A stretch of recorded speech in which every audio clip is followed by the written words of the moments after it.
Με το που πρωτοπάτησα στην Πάρο ένιωσα κάτι πάρα πολύ όμορφο.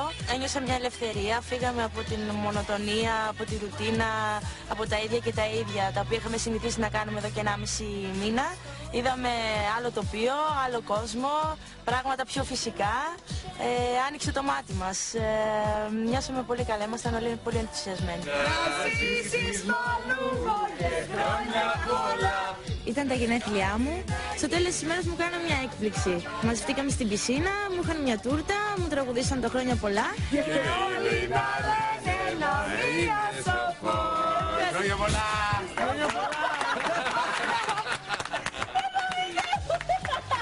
Και λίγο πριν τελειώσει το χρόνια πολλά, κάτω το τραπέζι σκίστηκε το χαρτόνι και εμφανίστηκε ο Άρης ως δια μαγείας. Δεν το περίμενα ότι μπορεί να έρθει ο Άρης εδώ στην Πάρο. Ήταν από τις πιο ωραίες στιγμές, η έκπληξή μου ήταν τεράστια, ο ενθουσιασμός μου ήταν τεράστια, άρχισα και γέλαγα σαν μικρό παιδί. Ήταν από τα πιο όμορφα γενέθλια και τα πιο επεισοδιακά που είχα ποτέ. Δεν υπάρχουν αυτά τα γενέθλια. Ω Θεέ μου, δεν μπορώ. Ξεκερδίστηκα στα γέλια. Όχι, θες να βουτήξουμε έτσι όπως είμαστε. Συσού, το κάνεις. Το κάνω.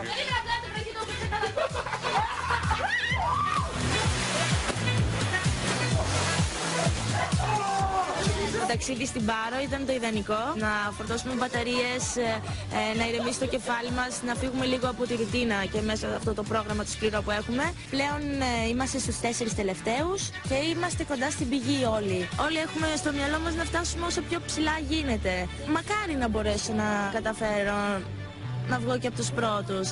Και μακάρι να γίνει. Θέλω να αποδείξω ότι είμαι άξια το ότι είμαι σε αυτή τη θέση. Δεν θέλω να απογοητεύσω τον κόσμο τον οποίο με στηρίζει και τον κόσμο τον οποίο με εμπιστεύεται πάνω σε αυτό που κάνω.